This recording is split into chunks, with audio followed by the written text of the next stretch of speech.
Komunitas literasi berupa taman baca atau perpustakaan desa makin banyak di Seram bagian timur.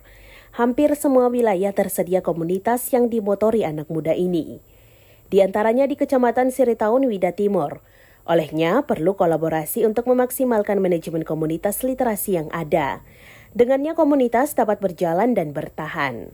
Karena itu, Perpustakaan Desa Air Nanang, Kecamatan Siritaun, Wida, berkolaborasi dengan Taman Baca Keta, serta komunitas dan pegiat literasi lainnya untuk memaksimalkan manajemen komunitas literasi di berbagai desa sekitar.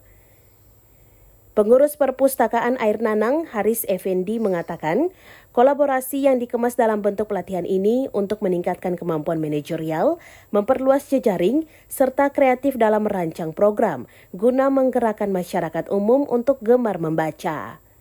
Ini sebagai bentuk dukungan yang real terhadap komunitas literasi untuk tumbuh berkolaborasi dalam membangun jejaring literasi, khususnya di Kecamatan Siritaun, Wida Timur.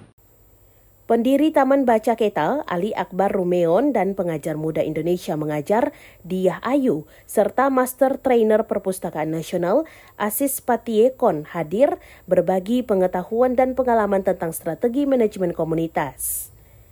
Dari Siritaun, Wida Timur, Seram bagian timur, kontributor TVRI, Mansyur Boynau, melaporkan.